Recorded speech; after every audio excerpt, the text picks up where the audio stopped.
আসি নাই, এসে যে কথাগুলি বলে যায় জানি না কার জীবনে পড়ে যায়। তওবা করে এখান থেকে উঠবা, চোখের পানি জড়ায় উঠবা, নতুবা জিন্দগি আল্লাহ দুনিয়া তো বরবাদ করে দিবে, আখিরাত তো কোনো কুল কিনারা খুঁজে পাবা না। সাগরে হাবুডুবু খাওয়া একজন মানুষ যেমন ভাবে কোনো কিছু কুল কিনারা পায় না, যেই সন্তানের উপরে মার কষ্ট, বাবার কষ্ট, সেও তার জিন্দগি আর গোটা জীবনটার ভিতরে সাগরে পড়া হাবুডুবু মানুষটার মতোই শুধু ঘুরবে, কুল কিনারা খুঁজে পাবে না রে যুবক, কুল কিনারা খুঁজে পাবে না। ভাইরা বন্ধুরা, একটা বাস্তব ঘটনা শুনেন। যেই সন্তান মারে কষ্ট দিছিল, করাচির হযরত হাকিম আক্তার সাহেব রাহিমাহুল্লাহ, বহুত বড় আল্লাহর একজন ওলি, তিনি করাচির জামে মসজিদে নামাজ পড়েন। হঠাৎ করে তিনি দেখলেন একটা যুবক কাপড় দিয়া ডান হাত পেঁচায় রাখছি, সুন্দর করে নামাজ পড়তেছে, সুন্দর করে রুকু দেয়, সাজদা দেয়, কিন্তু ডান হাত কাপড় দিয়ে পেঁচানো। এই দৃশ্য দেখা আল্লাহর ওলি নামাজের পর যুবককে ডাক দিলেন, যুবক তোমার নামাজটা বড় সুন্দর, তোমার রুকুটা বড় সুন্দর, তোমার সেজদাটাও বড় সুন্দর, কিন্তু ডান হাত কাপড় দিয়া কেন পেঁচায় রাখছো? যুবক বলতেছে, ও আল্লাহর ওলি, সে এক পিছনের করুণ ইতিহাস। আমার হাতের মধ্যে পচন শুরু হয়েছে, দুর্গন্ধ বের হয়, এত গন্ধ, এত দুর্গন্ধ, কাপড় দিয়ে যদি পেঁচায় না রাখি মসজিদের ভিতরে কেউ নামাজ পড়তে পারবে না, সবাই আমাকে মসজিদ থেকে বের করে দিবে, এজন্য কাপড় দিয়ে পেঁচায় রাখি। আল্লাহর ওলি বলেন, কেন তুমি কি ডাক্তার দেখাও না?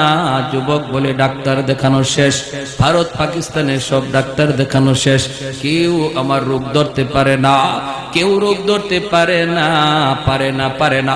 আল্লাহর ওলি কয়, তাহলে অন্য দেশের ডাক্তার দেখাও না কেন?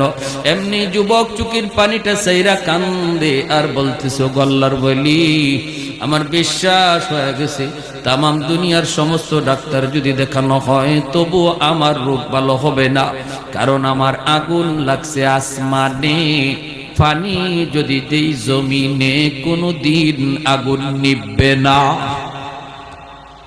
আগুন লাগছে শেরপুর, পানি দেই ফরিদপুর, কোনদিন আগুন নিভবে না। আমার অসুস্থতা হলো, আমার রোগ হলো আসমানে, চিকিৎসা চলছে জমিনে, কোনদিন আমার রোগ ভালো হবে না। আল্লাহর ওলি করাচির হযরত হাকিম আক্তার সাহেব রাহিমাহুল্লাহ, তিনি বলতেছেন, বাবা কি ঘটনা বলো? এই কথা বলতে যুবক কান্না শুরু করে দিছে। যুবক বলতেছে, ও আল্লাহর ওলি, আমি আমার মায়ের গর্ভে একমাত্র সন্তান, জন্মের কিছুদিন পরই আব্বা মারা গেলেন, আমার নানা নানি মামা মামি আসছেন আমাকে অন্যত্র, আম্মাকে অন্যত্র নিয়ে বিয়ে দিয়ে দিবে, কিন্তু মা কয় না আব্বা আমি যাব না, আল্লাহ আমাকে একটা মানিক দিয়েছে, আমি আমার মানিকের চেহারা দেখে জীবন যৌবন কাটায় দেব, আমি আমার স্বামীর বাড়ি ছাড়ব না। আমার আম্মা আমাকে দেখা তার জীবন যৌবন কাটায় দিল, মানুষের বাড়িতে কাজকর্ম কইরা, আত্মীয় স্বজনের কাছ থেকে ধার আইনা আইনা আমার আম্মা আমাকে লেখাপড়া করাইল, আমি লেখাপড়া করলাম, আমি কলেজে গেলাম, ভার্সিটিতে গেলাম, সুন্দরী একটা মেয়ের সাথে আমার পরিচয় হয়ে গেল, এই সুন্দরী মেয়ের সাথে পরিচয় হইয়া এক পর্যায়ে বিয়ে করে ফেললাম, বিয়ে করে আমি বউনিয়া বাড়িতে চলে আসলাম। আমার মাকে আমি বিয়ের খবরটা পর্যন্ত দেই নাই, এরপর আমার মা তিনি রাগ করেন না, তিনি মান্না নিছেন, আর এতটুকু শুধু বলছেন, বাবা একটু কবর যদি দিতি তাহলে মা তো নিয়ে উঠায় নিয়ে আসতাম। ঠিক আছে বাবা, ভালোই করেছ, এই বইলে দুঃখিনী মা তিনি মাইনা নিছেন, কিন্তু আমার সুন্দরী শিক্ষিতা বউ আমার মাকে মা হিসাবে মেনে নিতে পারল না। এমন আমাদের সংসার এমন আসেনি না নাই রে ভাই, আসেনি না নাই? আজকের দিনের বউয়েরা যদি শাশুড়িকে নিজের মা মনে করত তাহলে সংসারে এত অশান্তি আসতো না, আর শাশুড়িও যদি নিজের বউটারে বউ মনে না করে নিজের মেয়ের মতো ভাবতো তাহলে সংসারে এত অশান্তি আসতো। ভাইরা বন্ধুরা, এরপরে দেখা গেল কি, ওই যুবক বলতেছে, আমি অফিস থেকে বাড়িতে যখন ঢুকি রাতের অন্ধকার, আমার কানে কানে আমার মায়ের বিরুদ্ধে আমার বউ আমার কানে কানে আমার মায়ের বিরুদ্ধে নালিশ দেয়, কান ফোড়া দেয়, আমার কান শুধু ভারী করে ভারী করে ভারী করে ভারী করে ভারী করে।